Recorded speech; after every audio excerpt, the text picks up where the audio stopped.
Daily. Taste the Daily.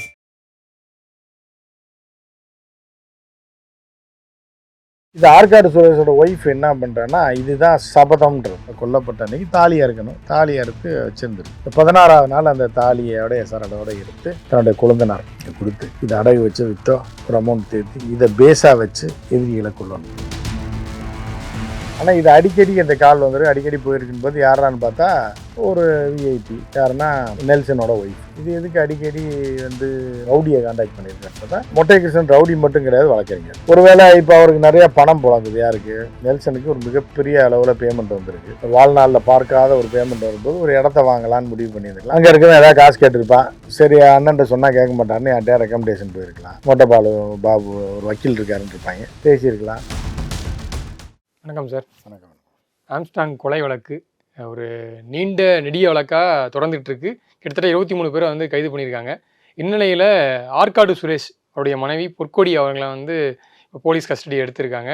So அவங்க இந்த கொலை வழக்கில் அவங்களும் சம்மந்தப்பட்டிருக்காங்கன்ட்டு இன்றைக்கி எது வரைக்கும் வந்திருக்குன்னா, இயக்குனர் நெல்சன் மனைவி மோனிஷா அவங்ககிட்டையும் இந்த விசாரணையை வந்து கொண்டு போயிருக்காங்க.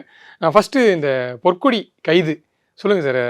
தன்னுடைய கணவர் கொலைக்கு பழி வாங்கிறதுக்காக இவங்க ஃபண்ட் பண்ணியிருக்காங்கன்னு சொல்லிட்டும் சொல்கிறாங்க. என்ன நடந்துச்சு? ஃபண்டு பண்ணதெல்லாம் கிடையாது. இப்போ வந்து ஆம்ஸ்ட்ராங் அவர்களுடைய கொலையில் பார்த்தீங்கன்னா, சென்னையில் உள்ள எல்லா டைரக்ஷனில் உள்ள ரவுடிகளும் அவர்கள் தொடர்பானவர்களும் தொடர்பில் இருக்கிறது இப்போ விசாரணையில் போக போக தெரிஞ்சிருக்கு. ட்ரிப்ளிகேன் ரவுடி பொண்டாட்டியிலேருந்து, மயிலாப்பூர் ரவுடி வாரிசுலேருந்து, நார்த் மெட்ராஸ் ரவுடிகள், சரியா?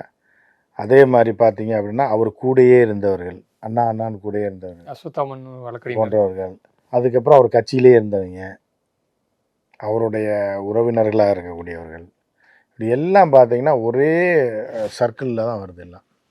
இப்போ அந்த கட்சியோட தலைவராக பொறுப்பேற்றிருக்கக்கூடிய வழக்கறிஞர் அவர் ஏற்கனவே என்ன சொல்கிறாருன்னா, ஆற்காடு சுரேஷ் வந்து எங்கள் கட்சியில் இருந்தவர் அப்படின்னு. எதுக்கு அதை சொன்னாருன்னு தெரியல. கட்சியில் இருந்தவர், எங்கள் கட்சி கொடி ஏந்தி ஊர்வலமாக வந்தவர்னு சொல்லி அவரை ரொம்ப பெருமையாக பேசுகிறாரு. நான் கொலை செய்யப்பட்டது யார் அப்படின்னா அந்த கட்சியோட தலைவர். இப்போ இப்போ பார்த்தீங்க அப்படின்னா, முதல்ல காவல்துறை மேலே சில பேர் என்ன பண்ணாங்கன்னா, தங்கள் வளர்ச்சிக்காகவும் அடுத்து நம்மளை ஹைலைட் பண்ணிக்கணுன்றதுக்காக என்ன பண்ணாங்கன்னா, வேறு கட்சிக்காரர்கள் தான் இதில் சம்மந்தப்பட்டிருக்கான்ற மாதிரி மாட்டினாங்க. திமுகவை அரசை குற்றம் குறை சொல்லணுன்றதுக்காக ஒரு கும்பல் கிளம்புச்சு.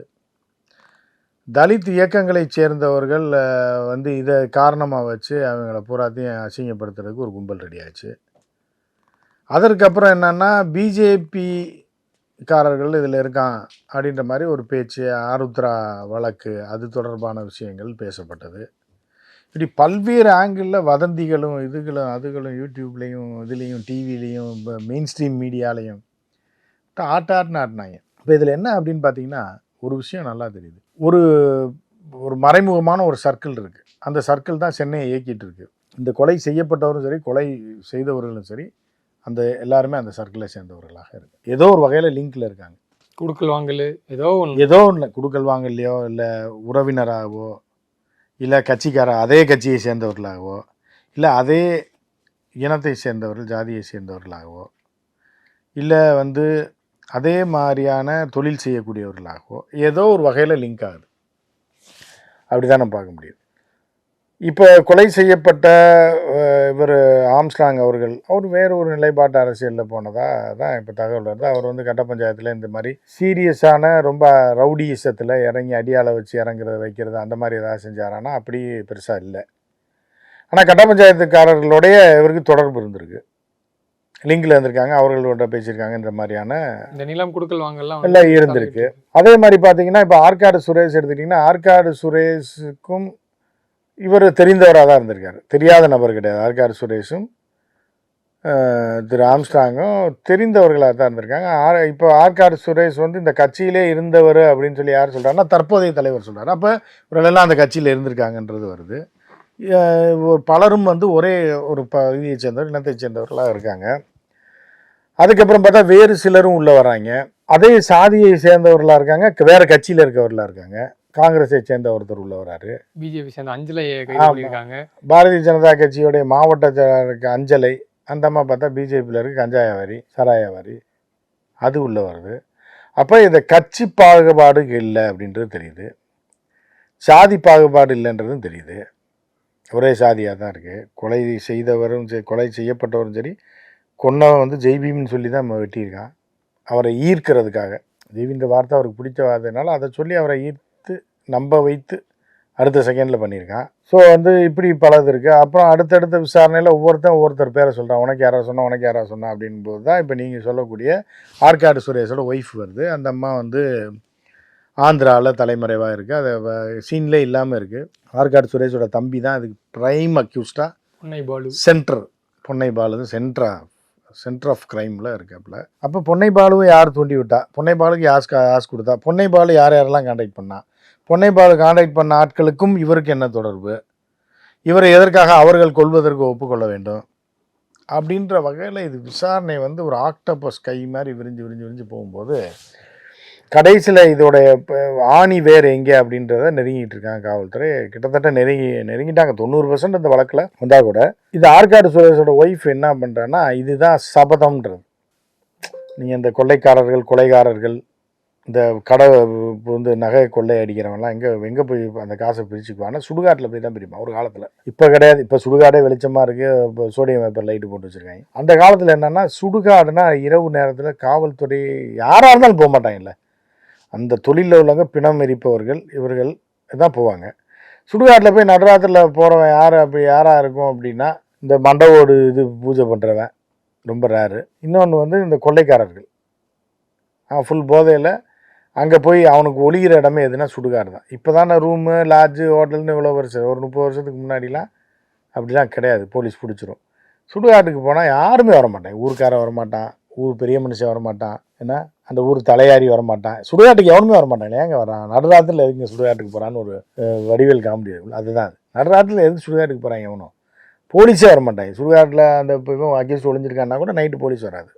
அவர்கள் மனிதர்கள் தானே. ஸோ அந்த மாதிரியான ஒரு விஷயம் இருக்கும். அதுக்கப்புறம் என்ன பண்ணுவாங்கன்னா கொலைக்கு இப்போ பழி வாங்குறதுக்கு அந்த சாம்பலில் சத்தியம் பண்ணுவாங்க. இதெல்லாம் ஒரு காலத்தில் காட்டுமிராண்டி காலத்தில் இருந்துச்சு. 90கள் வரைக்கும் இருந்ததுன்னு இன்னும் அது இருக்குன்றத இந்த ஆற்காடு சுரேஷ் மனைவியோடைய பொற்கொடி கைது வந்து காட்டுது. என்ன காட்டுதுன்னா, இந்த அம்மா என்ன பண்ணியிருக்குன்னா, புருஷன் கொல்லப்பட்ட அன்னைக்கு தாலியாக இருக்கணும், தாலி அறுத்து வச்சுருந்துருக்கு ஃபோட்டோ முன்னாடி. 16ஆவது நாள் காரியம் வரைக்கும் அந்த தாலி அங்கேயே இருந்திருக்கு. இந்த 16ஆவது நாள் அந்த தாலியோடைய சரடோடு எடுத்து தன்னுடைய குழந்தனார் கொடுத்து இதை அடகு வச்சு விற்றோ ஒரு அமௌண்ட் தேர்த்தி இதை பேஸாக வச்சு எதிரிகளை கொள்ளணும் அப்படின்னு கொடுத்ததா விசாரணையில் தெரிய வருது. சினிமாவில் பார்த்த மாதிரியும் பழைய காலத்தில் காட்டு முன்னாடி தினமாக நடக்கக்கூடிய மாதிரி இது இவர் தான் கொன்னார் அப்படின்றது எப்படி அவங்களுக்கு என்ன இவர் அதில் தலையிடலைன்றது சொல்கிறாங்க. கூலிப்படை கொன்னுச்சு. அந்த கூலிப்படை யார் ஏவி விட்டாங்களோ அவரை இவர் பாதுகாத்தார், அதனால் இவரை கொண்டாருன்ற மாதிரி ஒரு இது வருது. இது என்ன உண்மைன்றது காவல்துறை விசாரணையில் தான் தெரியும். அப்போ பொற்கொடி தான் இதுக்கான ப்ரைம் அக்யூஸ்டாக பார்க்கணும். இந்த கொலைக்கு வந்து என்னென்னா, தன்னுடைய நகையை விற்று அடகு வச்ச கொழுந்தன்றை கொடுத்து காரியத்தை பாரு அப்படின்னு சொன்ன மாதிரி இப்போ விசாரணையில் வருது. இந்நிலையில் இந்த இதில் சம்மந்தப்பட்ட இன்னொரு தப்பியோடைய குற்றவாளியான இந்த சம்போ செந்தில்ங்கிற ரவுடி, அவருடைய நெருங்கிய நண்பர் மொட்டை கிருஷ்ணன்ற ஒருத்தர். ஸோ அவரும் வெளிநாட்டுக்கு ஃபேமிலியோட தப்பி போயிட்டார். அவர்கிட்ட தொடர்ச்சியாக ஃபோன் கால்ஸில் பேசிக்கிறதா இயக்குனர் நெல்சன் அவருடைய மனைவி மோனிஷா. ஸோ அவங்ககிட்டையும் இந்த தனிப்படை விசாரணை போயிட்டுருக்கு. ஸோ இதுக்கு இப்போ திடீர்னு அடுத்ததாக நெல்சனையும் இந்த விசாரணை வளையத்துக்குள்ளே கொண்டு வராங்கன்னு சொல்கிறாங்க. எதுக்காக சார் இந்த தொடர்ந்து விசாரணை? இல்லை, இந்த விசாரணைன்னா மோனிஷாவோட ஃபோன், அதாவது மொட்டை கிருஷ்ணன் வந்து யாரோட தொடர்பு வச்சுருவாங்கன்னா அந்த ஃபோனை ட்ரேஸ் அவுட் பண்ணியிருப்பாங்க. அது ஈஸியாக போலீஸில் பிடிச்சிருவாங்க. இப்போ அவர் வந்து ஃபோன் நம்பரை மாற்றிடுறார், ஃப்ரெஷ்ஷாக ஒரு சிம் கார்டு. ஆனால் யாருக்கு ஃபோன் பண்ணுவார்? உங்களுக்கு தானே ஃபோன் பண்ணணும். அப்போ புது சிம் கார்டுலேருந்து உங்களுக்கு அடிக்கடி ஃபோன் வருதுனால அது யாருன்னு உங்களை பிடிச்சி கேட்டால் சொல்லிடுறீங்க, ஆமாங்க இது மொட்டை கிருஷ்ணன் நம்பர்லேருந்து பேசலன்னா அவர் புது நம்பர் வாங்கி பேசினாலும் கண்டுபிடிச்சிடலாம்ல.